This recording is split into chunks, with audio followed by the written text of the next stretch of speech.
Says we're going live. Hopefully it says we're live. Hello everyone and welcome to the Level With Us Livecast with me, your host, Marco DeSantos, also known as Mechanic Critic, also known as your good boy. With me is my absolutely wonderful co-host, new, improved, and definitely not Brad. Josh, also known as Ithri. Yay! Hello everyone, we're back after a week of rest, and hopefully we have some wonderful news for all of you. Ahead of the BattleCon update for this week, which I will right after this live cast finishes, I'm going to preempt it right now and say the boats have landed, Josh, the boats have landed. Nice, finally. Oh, it's an absolutely wonderful moment in time. I am so excited to see, well, I guess, to see the game finally reaching us so that we can give it to the people who backed it and have been so patient. So thanks everyone for your patience and your understanding and of course, your love. Josh, can I just say that I love you as like a friend? Platonically. Sure. Yeah. Oh, absolutely great. People are excited to see this. So yeah, okay. So quick background on why we're doing this, Josh. Why are we doing this live stream? Why are we making a BattleCon custom character when BattleCon is supposedly over? I believe it's because we just recently released templates for the fans to make their own custom cards. Right. So, if you look at the link in the description of this video, you will actually see a link to a Google Drive filled with all sorts of card templates for you to use to make your own custom characters. And actually, these are all the files that we use to make the official characters. Barring some changes here and there to make sure that you don't confuse official characters with fan characters. But that aside, you can use these tools to create your own characters for BattleCon. So, your favorite character in lore didn't make it? Can make them. Favorite fighting game character didn't make it? Can make it. Shrek? Yes. Because every game needs Shrek in it, right? Sure. All right, chat, hi, chat. Chat's saying, I love the smell of bacon in the morning. Bacon is great. Sorry, for people who don't know, bacon is a abbreviation for BattleCon. I'm a simple man. Does it say level 99 games or BattleCon? Then I'm game. Heck yeah. Well, this is the thing I gotta listen to today. Yes. Buttercorb, bacon confirmed new fighter. Bacon confirmed old fighter, dudes. So I want to kind of do this because I kind of want to show the process of how people who've made BattleCon characters, i.e. me and Josh, go about making BattleCon characters.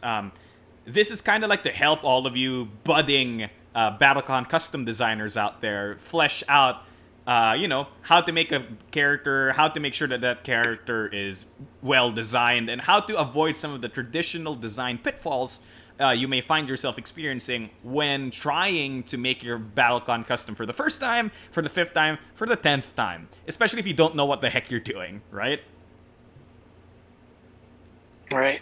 Alright, Josh, so I was actually gonna just, pick a character out of thin air, but I think it would be fun if we let chat pick.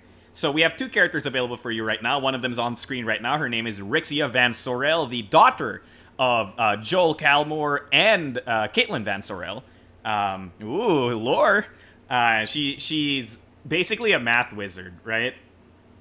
Yeah, she studies planar science, specifically relativity, which can manipulate physical properties in the world, like Correct. mass and density and material and whatnot.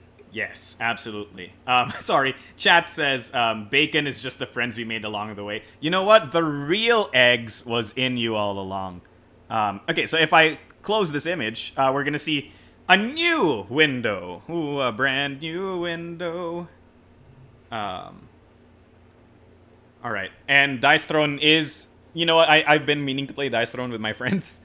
So, they liked dice games, so, cool.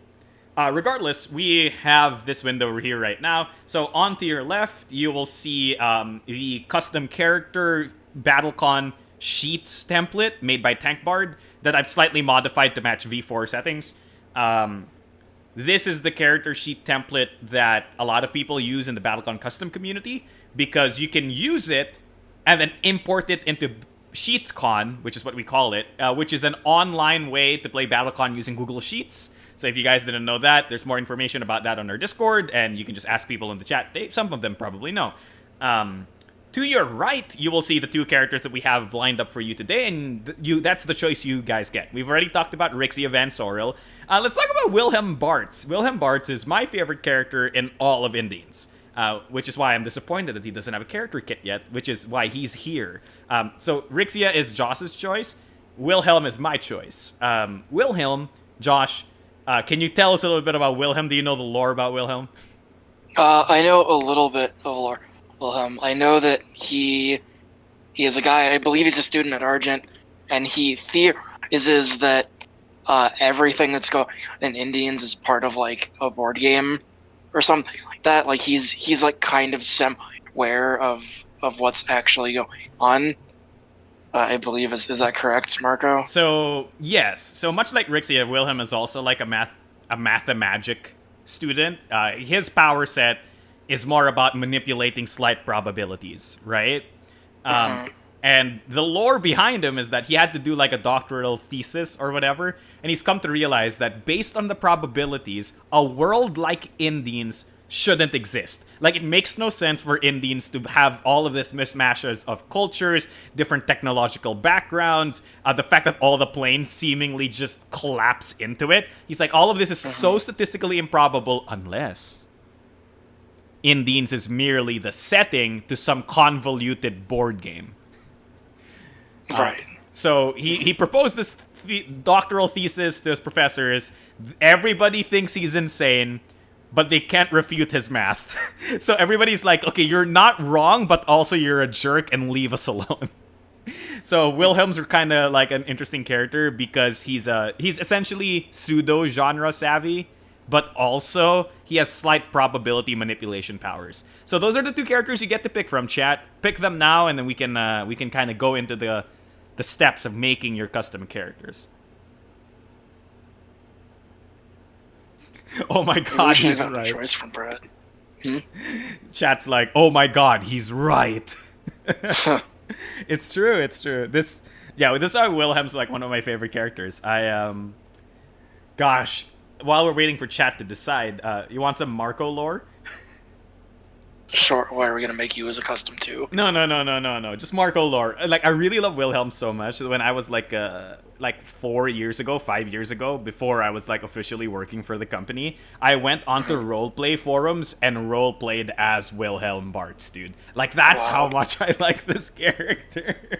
I don't know that I have stories that show how much I love Rixia, but I really like Rixia a lot. I'm mad that she, like every game except for BattleCon, right, she's been an Argent. I'm pretty sure she's an Imperial. I don't know, I just really like her design. And, she studies planar science, and I love planar science. All right. So.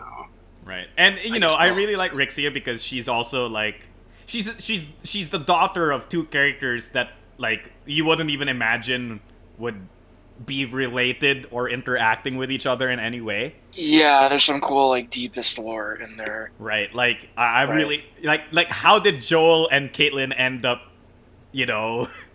like, hooking up or you something? won't find that out in the Grand Chronicle. So, yeah, if Brad comes back for your Q&A stream, ask him that.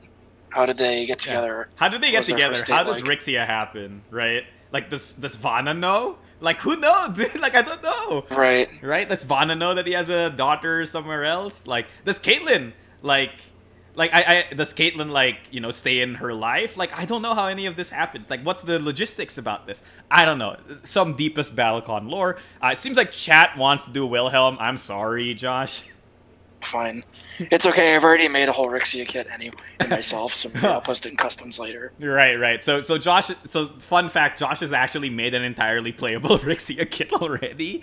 Not quite. I haven't done the numbers yet. I was hoping you'd help me with that at some point. Oh well, we could talk about that some other time. But for now, let's do some Wilhelm. Or the wait. Okay, so it's like the Deadpool of BattleCon. He's kind of like the Deadpool of BattleCon, except instead of being a wacky funny guy, he's a math dude, and everybody thinks he's crazy. So I guess. So how do we make a zany UA without getting too zany, right? I guess so let's stick with step number one, which is always the step we take. Is what's the core character experience, right? what are the important points about Wilhelm's lore? What are the important points about you know what? Yeah, I need to turn off what do we want to Rixia. do in BattleCon? Right. I mean, you could just keep her there, like just as a reminder for people that they were wrong about their choice. Okay, sure. Let's just keep Rixia here. There you go. So I think one thing that was really important to understand when you make a custom character, and when we design actual BattleCon characters, is we have to understand the core experience, or at least what should the player feel when they play the character, right? One of the biggest traps I think that a lot of custom people get into is when they create the character, they immediately go, oh, I want to make like a tactical ranger who does X, Y, Z, Q, U, R. The problem is that if you attach the entire entity or identity of your character to a set of mechanics, you've shoehorned yourself in to only using those mechanics. And that's Yeah, bad. you don't want to make 5 UAs in one. You don't want to, there's certain have to be extrapolated out, right? Like, yeah, Hikaru probably does other things besides channel elements, but we don't talk about that in his kit, right? We don't talk whatever specific style of martial arts he uses in conjunction with those elements. He just uses elements. Excuse me, it's called the Way of the Four Elements. I think that's actually what it's called. Is that actually a thing? Oh my Yeah, God, okay. The martial arts that he Fine. practices is a martial art that he made, Okay. called the Way of the Four Elements or something like that, right? Which is essentially Huh. he's the avatar, master of all four elements, etc. Right. Okay, so chat. I just want to see what chat is taking. Hey, that's cool. If you can make custom characters for League of Legends and Exceed, hey, that's fine. Okay, Caitlyn was in Sangheili's military and probably had a dalliance with Joel. Then, okay, Alien Ropeburn is Julian Kulik. He was like lore master for Level 99 Games for a while, so he knows He his wrote the stuff. Grand Chronicle, yeah. Yeah, he wrote the Grand Chronicle, essentially. Is this another Ernie? Should we have some outside the game experience? No, that's Gar. No, Gar is the Six Paths, right? That's the name for her martial art? Mm-hmm. Right. Okay, wait. So let's think about Wilhelm, right? We're getting sidetracked here. So what do we want to focus on Wilhelm, right? Because Yeah, do we want to do probability? Do we want to do the Indians theory thing? So What aspect of want to mess with? I think the more tenable one, right? Like, it's cool to do a fourth wall breaking character. The problem with a fourth wall breaking character is that the design for that tends to be weirdly untenable, right? Because for it to be fourth wall breaking, you have to start interacting with things that other characters haven't interacted with to like kind of just thinking about the other side of the fence, right? How do we not that we're doing it, but how would we do a kind of Z fourth wall, right? You could just make him play not BattleCon, right? Right. Like you could just play a game with the same components that essentially isn't BattleCon, but that sounds like a headache. And more than that, it doesn't make sense, right? Because he just theorizes that he's in a board game. He doesn't have the means to manipulate that. Does that make sense? Right, like, can you even mechanize that? Not really, right? He just thinks it's a thing. He can't. Right, yeah, it's can't like do anything mechanical. In the actual lore of the game, right? He doesn't like actually have the power to manipulate the game as if it were in a third. He can't break the fourth wall in the actual setting of Indians, right? He's not Gwenpool or Deadpool who can like manipulate comic book panels, right? So that's kind of like having him be a fourth wall breaking character experience doesn't make a lot of sense. What would make sense though, as a minor sub theme probably, would be something along the lines of like he gains information that other characters don't usually gain. So maybe he can look at some face down cards or something, right? The theme of probability would likely tie to like after you set cards, you can do some kind of nonsense that either allows you to gain nation or like switch cards around or something like that. Right, and he would probably so I think we're both leaning to the fact that we're probably going with his actual power set, which is that he can lightly manipulate probability, right?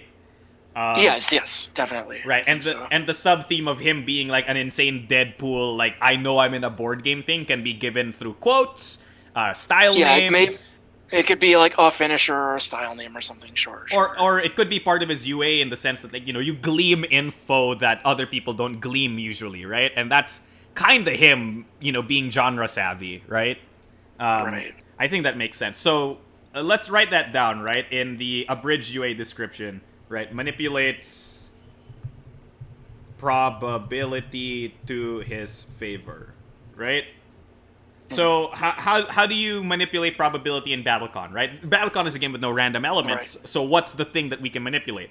So we can manipulate what your opponent can do. We can manipulate what you can do. He could introduce a random element and then manipulate that, right? There's a bunch of ways to do that. Yeah, he could be like Lim and introduce, his own value or whatever. I mean, yeah, he could cycle his discards faster. He could manipulate face cards. He could manipulate force actions. He could give new force actions. So one thing there's a lot of things you could do here, but we should probably pick one of those things. Right, not all of them, right? And trying to model all of them is just absolute insanity. So for a UA, of course, like he could have a card that like shuffles discards if that's not his UA or something. So here's something that's actually kind of insane, all right? And bear with me for a little bit, right? Because BattleCon has a lot of room for insanity because BattleCon UAs tend to infect the entire character's kit. So this is a design word that I use that's not a real design word, but when I say infect, it means that the ability kind of just dictates how every single card in the character's kit kind of works, right? Yeah, you build their kit around their UA. Okay, so Josh, I've kind of figured out one way that we can kind of do like probability manipulation and have him be a fourth wall breaking character is if he as a character references something that makes no sense unless this is the BattleCon board game. Does that make sense? He has like a fourth wall statistic that only that he generates some. For example, what if he had triggers that only worked against juggernauts or triggers that only worked against characters that were classified in the board game as brawler, right? Oh, right. He references mechanics that have never been referenced before, right? Like classifications or difficulties. Right, something whatever. Like that, right? And that would make sense in lore. Yeah, that's cool. That would make sense in lore, right? Because in lore, if he thinks the entire world is a board game, then obviously every character is codified in some category, right? You're a brawler, obviously. You're a disruptor. Right. You're a heavy. I know what he should do. Okay, so the thing we need to check, when we make this is, can the game track this? And the answer is yes, because on the back of every U card, it mentions difficulty and classification. Yes. So this is something that we can actually do without having to go to a rule thing, which is great. So it works.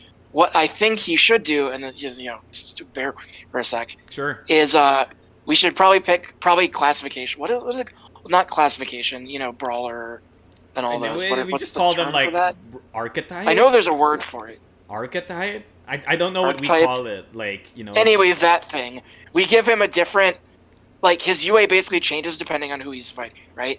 If he's fighting a Juggernaut, he gets a slight bonus or that makes him better against Juggernauts. Or if he's fighting Brawler, he gets a slight bonus that makes him slightly better against Brawlers. Right. Or something like that. And his kit is, very general. Right. And then you could have slight probability manipulation in his styles instead of the UA, right? Right, yeah. So, probability... You could have a style that's if you're fighting a Brawler or a Juggernaut or this, you get this, but otherwise you get this. You have slightly different triggers. Right. See, I like that. Ooh. Okay. So this almost makes me sad that BattleCon is kind of dead. Quote unquote dead. This is cool. This is pretty cool. Okay, Josh, can you since I'm on stream and I can't really search right now, can you search what our actual classifications are? Yeah, sure. Because I know there's Brawler, Disruptor, Heavy, or whatever we decided to call Juggernauts. Let me check the finished files for Tactician, I think, is... Oh, wait, it's on our website. levelgames.com/BattleCon has the updated rulebook, I believe. So I can go there, right? And so can you. Yes. Check out what the classifications are. So chat, notice how Josh and I spent the last 10 to 15 minutes just arguing about what aspect of the character we should actually focus on, right? And that's really important. And this is really freaking important, everyone. Because identifying the key experience you want your player to feel, and in our case, we want them to feel like their character is somehow aware that they're in a board game, right? So with that in mind, we've decided, okay, that's the feel we want to give. how can we best model that? And the simplest modeling would be to reference things that only matter in the board game itself, as opposed to the world of Indians. And remember, when we start making our cards and we start making our effects and stats and everything, it all boils down back to this. Does it make the player feel like they're cheating in a board game? Or at least, does it expose to the player that the character knows they're in a board game, right? And if it doesn't fit that description, Josh, what do we do with it? We don't do it, or we change it. We get rid of it because it's garbage, and therefore, doesn't actually help the experience we want to provide. And this is something that I see many custom makers make a mistake of, is like they see the Teenage Mutant Ninja Turtles and they go, okay, I need Raph, Leo, Mikey, and Donatello all in the same kit. Yeah, clearly this needs to be a character with 4 UAs and 4 characters that go on the board. And they each have their own styles and their own finishers. Right. And they each have their own different weapons. How do you that? Whatever, I'll figure it out later. Right. Yeah. Like, no. Focus on one thing. Hyper-focus on one thing, in fact. Like, the more you can dilute the entire summary of your character into one sentence, the better. So, actually, it's not even manipulated probability in his favor. It's...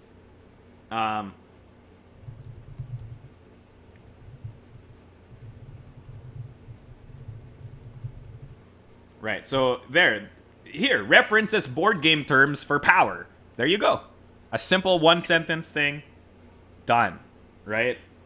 So, what are the classifications, Josh? I sent them to you on the chat. Slugger. Okay, so we have... Slugger, Tactician, Mage, Disruptor, Brawler, and Tinkerer are the 4th edition. Mage. Fighting styles is what the book says. Disruptor, Brawler. What's the last one? Tinkerer. Okay, so for people who don't know what these classifications mean, Slugger is the word for Juggernaut, right? So this is like characters like Eligor, Cadenza, slow, heavy, hard hitters, right? They slug with you. Tacticians are often positioning-based marker characters. These are characters like Voko, Kadath, Serafina, Tatsumi and Juto, right? And remember, these aren't mutually exclusive, right? Like, some of them might bleed over into others. Most characters are like 1 or 2 of these things, right? So Mage is actually a really interesting classification, which is kind of hard to see at first. But Mage is usually awkward but powerful characters, in the sense that, like, how do I explain this? Like, Berman is a Mage, Marmalee is a mage, Byron is a mage, Oriana is a mage. Usually these are characters with like big effects, but often have to pay a huge price to get those big effects. Whether it be stuff like, you have to manipulate this resource, or you just have weird ranges, or you have weird conditions. So mages are that. They're often long-range to mid-range characters as well. Slugger every time. If the game you're playing is asymmetrical plus 2 power, he is a counter pick to all. Yeah, that's kind of what he is, right? Because he's meta-knowledgeable, right? That's the point. Disruptor is the codified term for speedster, or at least that's what I used to call them, right? So these are characters who poke and are fast, but hit not very hard. So you have Schecter, you have Demetras, you have Luke, right? There's Brawler, which is just every character in the game, obviously. What does it say Brawler is on the website? It says, control the opponents and the pace of combat by using consistent, well-read attacks, often landing hits to inflict statuses. Right, and so... it shows a picture of Hikaru. Okay, yeah, so obviously Hikaru is your prototypical Brawler. All of the other characters that fit this mold. Joel is definitely one. Hyde is a Disruptor, though. But he has, smacklings of Brawler in him. Brawler characters usually are defined by their, consistent hit confirm, their consistent ability to just do the one thing they gotta do all the time. And they have some tools to deal with a lot of situations, but not as good as, say, sluggers or tacticians at doing their own thing, right? So they're jack-of-all-trades characters, essentially, right? Sure. And tinkerers are How else do I put this? They're characters with a lot of moving parts, right? Tinkerers tend to be characters that are very modal, have a lot of adaptability, way more than brawlers, but they give up stats, right? If brawlers err on the side of, like, I have stats to deal with every situation, Tinkerers are kind of like, oh, I have effects that deal with every situation, right? These are characters like Clive, Runica, right? Yeah, so characters like this. So that's where we go. That's a lot of that's actually a lot of them. Do we want the UA to have 6 different effects, Josh? I mean, you could group them in twos, right? Is that something that's mechanically feasible? That makes sense.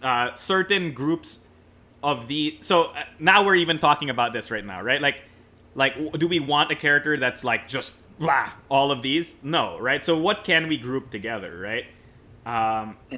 Usually mage and tacticians kind of like fall in the same category of being like, I need, because against a mage and a tactician, you would want kind of similar things against them, right?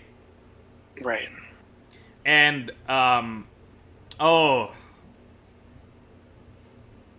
Slugger and Disruptor are definitely not going to be categorized in the same way, right? Probably not, no. Actually, should it be interesting. Should it be Slugger and Mage? Because they're both the awkward classifications, right? It's just that one is awkward with stats and the other one is awkward with effects. Yeah, you could just group them together and probably tack on something that makes sense for both of them. Right. Then that makes sense now that Tactician and Disruptor are in the same space, because against these kinds of characters, you kind of generally want... Both of these Tacticians and Disruptors are often poke characters, right? Tacticians poke you by spacing you out, and Disruptors poke you by just being faster than you. So that makes sense. And we already said that Brawlers and Tinkerers are essentially the jack-of-all-trades characters. So we could, like, match them. So now we only have to do 3 effects. That's great. Slugger, Brawler. Slugger, Brawler, you could make sense, but then that leaves Mage and Tinkerer kind of, like, disjointed. So it's kind of hard. I guess Slugger, Brawler, Mage, Tinkerer could also work. What do you think, Josh? I mean, you're more familiar with these mechanical archetypes than I am, so... That's fair. It's a little outside of my wheelhouse. Yeah, so Mage and Tinkerer don't work because Mage is awkward and Tinkerer isn't awkward, right?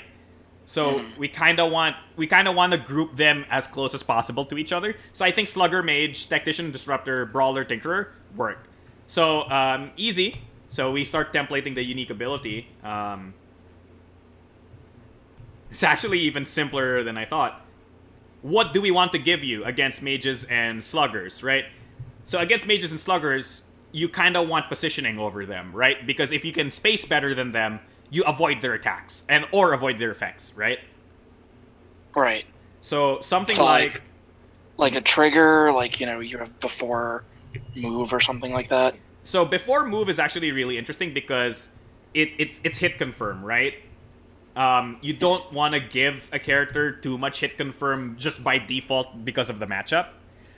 But we could give him something like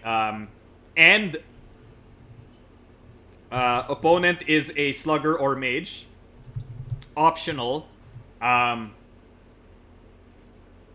the UA would just be like, you have a different trigger depending on the opponent you're fighting, right? And then you would just go slugger / mage.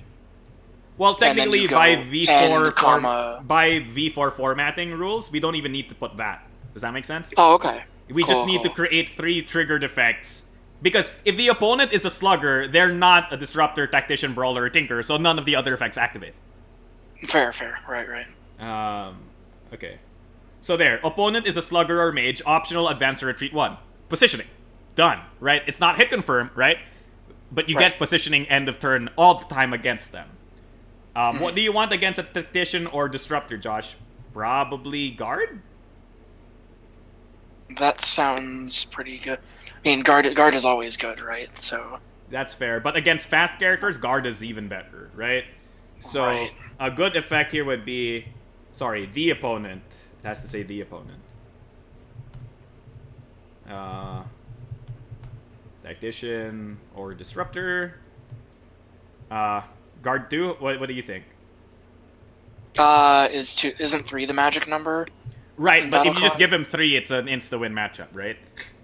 Well, if it's static, right? You could give it based on a conditional, but it's cleaner if it's static. It's cleaner if it's static, right? Like so that's another thing that Josh has pointed out really well is that why add conditions on top of conditions on top of conditions if we could just gleam what the correct number is and just make it that, right? Like why add conditions? Cool. And last, Brawler or Tinkerer. What do you want against Brawlers or Tinkerers? So these are usually the kinds of characters that win on margins, right? Like a Brawler is trying to do the thing that you're not good at, right? A Tinkerer is doing the same thing by adapting to you, right? So like, for example, if a Brawler goes up against a Juggernaut, a Brawler is not gonna slug with the Juggernaut. The Brawler is gonna, space the Juggernaut, right? Right. So what's like a general thing that like Every would be good character against kind of any, wins. right? Like priority or something maybe. Priority would be too scary, but we could design around it, right? Because we know that he's gonna have those stats against those kinds of characters. We could just give him priority.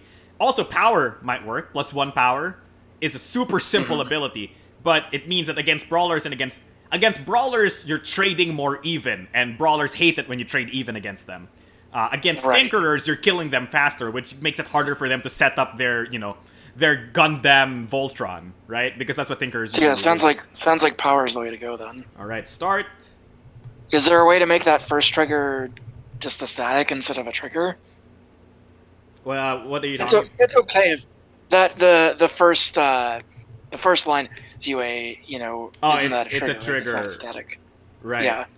It's not the worst thing in the world if it's a trigger. It would be nice if it's static like the other two. Sadly, against sluggers and mages, there's no like static stat you can just give him. You need the movement. That's fine. You only have one of these UAs act time, so it's not a big deal to remember that. Right. So chat smart. Chat is smart. They're going, just give him bigger stats, power, prio. Absolutely, that's exactly what we did. How do you zoom in?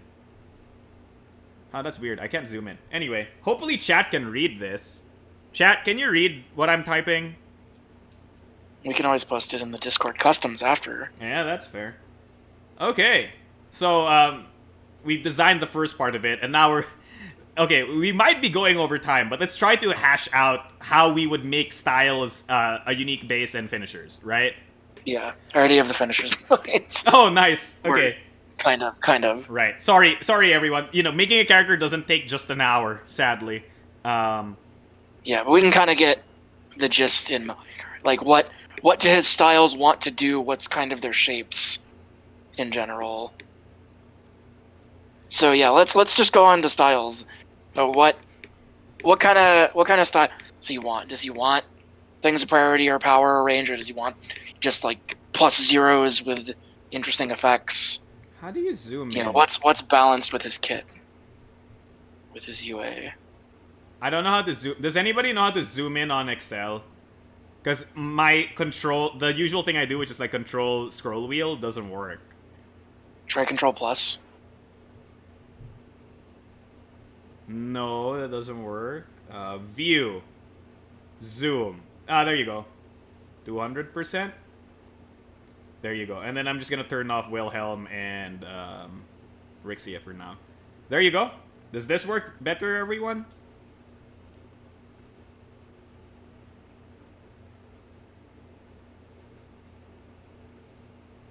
Okay. So I've zoomed it in. We're fine.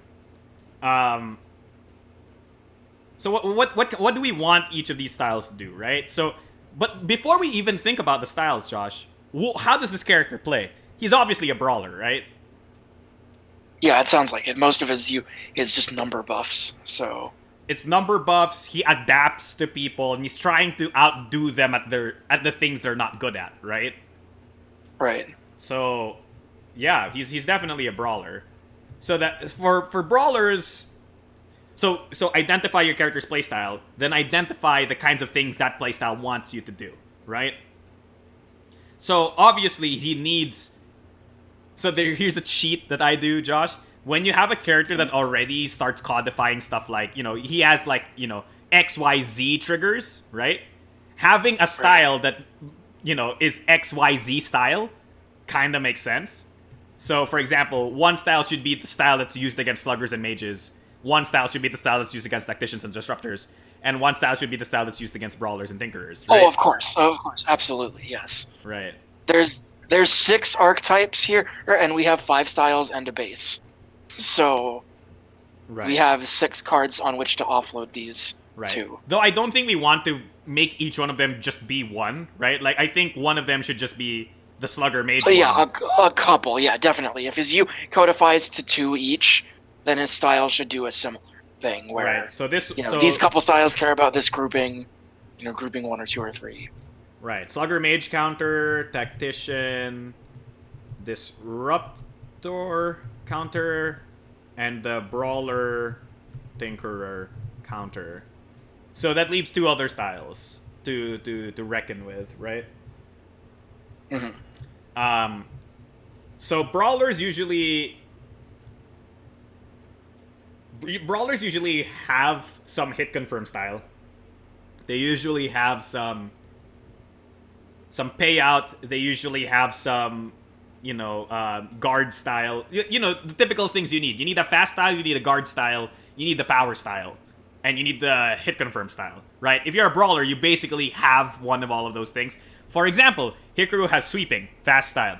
Hikaru has advancing, which is his power style. Or you could also consider Geomantic as his power style.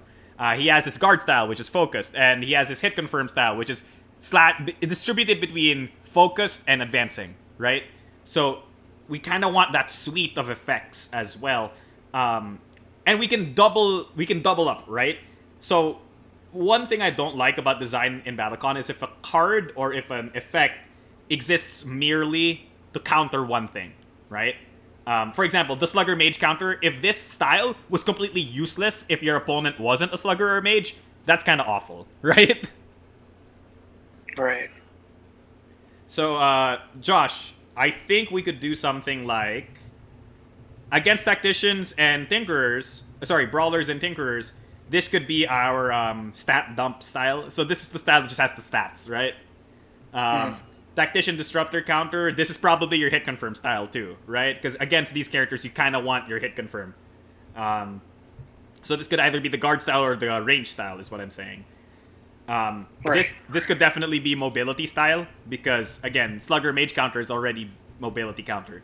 Then he needs to have a payoff somewhere, maybe green or blue as the payoff. And then, like, one of the cards has to be his probability manipulation, right? Yeah, probably his base. Oh, his base. That makes more sense, right? So one thing in terms of design is your base, even though it's just one card, oftentimes dictates a lot of your kit more than a single style, right? Like, one base is more for your character identity than, like, 2 styles make up for, right? So, probability what are your ideas for the finishers? I wanted something that references difficulties, because that's something we couldn't get into as UA. Like, if you're fighting a novice or intermediate or advanced character, you get, like, different numbers or whatever. And it's essentially just a good attack that gets, additional things based on how complicated the person you're fighting is, mainly for flavor's sake. Sure. So what is it? Yeah. I mean, is there any correlation between how hard a character is and, like, what you might want against them, right? Not really. So you want difficulty to be... So, like, I want one of the finishers to be difficulty focused and the other to be fighting style focused, since that's his UA. Like, the other one be, like, if it hits the opponent is every fighting style for the rest of the game, which means he procs all his UA. Oh, see, now that's... So this finisher design is really oftentimes boiled down to 2 kinds of things you want to do. Or 2 kinds of things. One is it covers a weakness to your character. Or 2, it accentuates your character's current playstyle, right? So both of these finishers... So fighting style focus is definitely, oh, here's my UA. Let's go hyperdrive on my UA, right? Yeah, let's just triple down on it. So difficulty focus could be the weakness covering thing, right? Because if for some reason in the matchup, like, their tag doesn't actually help you all that much. Like, for example, somebody is tagged as a like mage, but they're actually super good at hit confirm, what the heck are you gonna do now, right? So Right. maybe we want the difficulty focused one to cover that weakness, where it's like, you might be a mage with good hit confirm, but you're advanced, so bam, eat this, right? So Right. this could be the weakness cover. And this could be the, accentuate UA one, right? We're still missing some. So Slugger Mage. So people are asking in chat, is it too messy for the effects of a card to deal with one archetype pair, but the stats counter a different pair? Yes. Actually, yes. So Yeah. this is another aspect of design. If you've codified a pair in your UA, if people see the first word in that pair on a card, they're gonna assume the other half of it is the thing that was paired in your UA. Like, that's just design, right? So if I say Slugger Mage, and then on the bottom I say Slugger Tinkerer, people are gonna make the mistake that it actually says Slugger Mage. Like Josh, corroborate this for me. All the time. Yeah. Absolutely, right? The UA is the first C, so of course you're going to think that everything else falls at suit. And even if you don't, and even if you realize it says thing, you're going to go, oh great, well now I have to memorize all of these different pairs of fighting styles so that I know to play the right card at the right time. It's not as simple just saying, well, just read the card, idiot. Yeah. It's we're trying the game accessible, right? You're trying to make the kit accessible to players. Just because a character is advanced doesn't mean you can make them super complicated and obtuse and like hard to understand, right? Zal is a very good example of that, an unreleased character, Zal Ezra, that we started to make and then didn't finish making because he was a little too involved, from what I remember. Right. He was the guy that like you could like combine bases, right, or something like that. Right, he could graft bases, but the way they grafted didn't make sense, right? He would take the largest stat between the two bases, but if it was range, he would only take maximum. Like, even that alone, me trying to explain that makes me want to go blah, right? Exactly, right. Right. Okay, Josh, do you want to end this?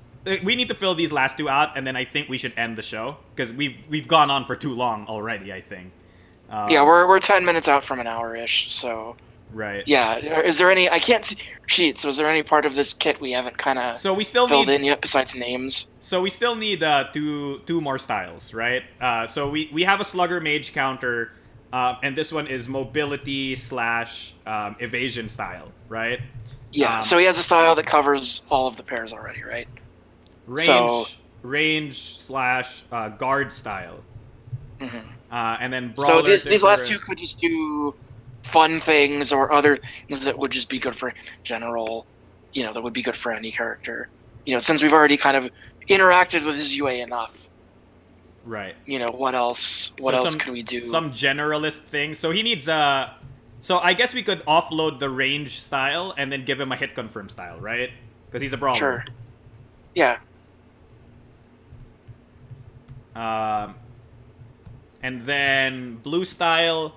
So this could be okay. So there's all of these styles that are mechanical, but there are some styles that are just there for lore reasons, right? This could be his lore style, is what I like to call it, right? So like yeah, definitely. For example, Demetrius has no reason to want to recover health because he's stunning people all the time, right? But he's a vampire. Why wouldn't he recover health? Right. So this is where we top down design and go pick a style that makes sense or whatever, and make mechanics to it. So like something like probable would make sense, right? Probable, or unless you want his base to be like probability or something like that. Oh, that's actually really good. Mm-hmm. We can't say manipulated because manipulating is already a style. Okay, let's just think about what this style should do, right? It should probably play into his math number boy thing. I would say hype. So a lot of the names I want to say are ones that my custom Rixia has, so I don't want to say it on this stream. I see.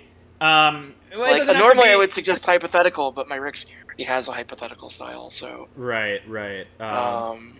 Combinatoric could work, or... Convoluted Makes sense. But what would it do, I guess is the point, right? Right. I mean, a style called convoluted would obviously be overly complicated for no reason, right? Have a bunch of triggers. Yeah, but it doesn't make sense for this character because he's supposed to be a simple boy, right? Or at least Right. everything says he's a simple boy. Yeah, So- you would want one trigger that does some fun thing that you don't see anywhere else in BattleCON, right? So what if he clashes a style? Right, like he auto clashes. That could be fun. He could Sure. auto clash, or no. What I'm saying is that he does this thing which is basically a clash, but instead you use styles. You replace styles. Oh, that's interesting. You clash but with styles. Is that gonna be too wordy though? That's to the explain question, that? right? Right. This is gonna be like you can't just say clash but with styles now, right? Like it's just Right. yeah, that might be a bit too complex. Maybe this should just be an auto clash, right? I'm trying to see if there's any other game terminology that we haven't subverted yet. He could I interact don't- with the beat counter. So like, if it's an odd numbered Oh, beat force. or yeah. an even numbered beat, or like, if there are if the number of force in the force pool is a multiple of 5 or something like that, right? That's a little complicated to track, but yeah, it could.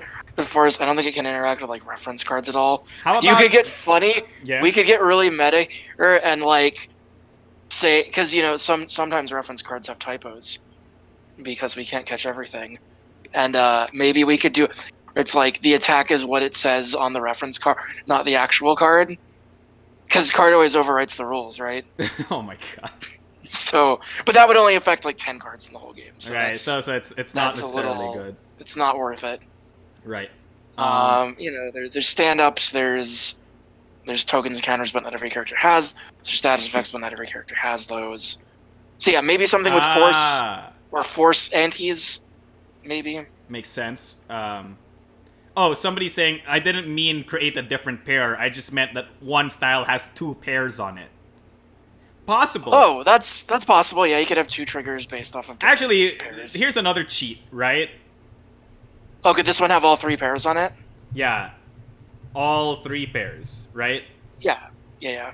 So So it's just good. It's good in any situation. right. So basically this is his UA Mark II, right? This is the style that works with his UA the most. So there you go. And here's the thing, everyone. We've been doing this for an hour, almost an hour, and we don't even have stats. We don't even have style names. We don't have anything. And notice how in design, a lot of the work is actually done up front, right? A lot of the work is making these cells here, the first 2 lines. The one sentence summary of his UA and his UA.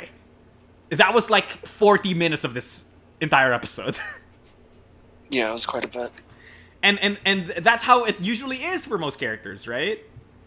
Yeah, I mean, this kind of ties into our bullet chat about bullet designer. It's think about your stuff more than you might right? It takes a little extra time to think of all the possibilities, but like it'll save you a lot of time in the long run, I think. Yeah, for sure. Because It takes 30 minutes to think of all the possible ways you could make a UA for Will, and then it takes 2 seconds to zero on the like 3 that clearly make the most sense and are easiest to implement. right. Because you know whatever. what takes up more time than spending 40 minutes on creating your core experience and your core mechanic that you center everything around is if you have to redesign the character 4 times, which I've seen people literally do in our customs chat before. And I feel like they could have saved themselves so much heartache, so much trouble if they just went through this exercise of identifying the core experience, thinking about multiple ways to implement it, finding the simplest and or cleanest one they make instead of just going for the first one, and then just creating everything in the kit to, work around it, right?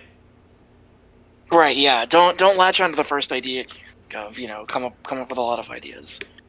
Right. And don't be upset that you might lose a cool idea you thought of didn't work out mechanically or isn't as cool. Once you compare these ideas, you can always come up with another good idea. Right. That is something learned through all this years of design. Is that if you can come up with one cool idea, you can come up with like 2 more cool ideas. and you can just use the other cool ideas you didn't use on another character or something, right? Like Right, yeah, you don't lose the other cool. It's like maybe this mechanic works better in Exceed or Bullet or another, right? You don't even have to make it work for the same game. Yep. If you're into lots of customs. So there you go, So, everyone. Get out there and custom. Let's see some customs channel. Yeah, so here's the thing, everyone. We've done this template for all of you. I'm gonna share it on the. I'm gonna share it actually. Should we just ask the fans to finish Wilhelm for us? Yeah, why not? See what Here's they your do. exercise, everyone. Here's the link to this Google Sheet, and you can create your own copy of it. And finish Wilhelm yourselves. Let's see what cool stuff you can do. And Yeah, it's like a coloring book, but with BattleCon. right, it's like a color in the lines, color with numbers. So there you go. Hopefully everybody enjoyed this design session with me and Josh. Hopefully you guys understand how this kind of character ends up working, or how to create a character from scratch on your own. And if you have any problems and want to make your own character and need some advice, go to our Discord and you can find it there. Just Google Level 99 Games Discord. And with that, I'll see all of you guys 2 weeks from now. Don't forget to get your core character experience. And thank you, World of Indians. Thank you and good night. As usual, has been me, your host, Mark DeSantos, also known as Mechanic Critic, and with me has been my awesome co-host, Josh, also known as Ithri. Happy gaming. Happy gaming, everyone. Bye. Bye.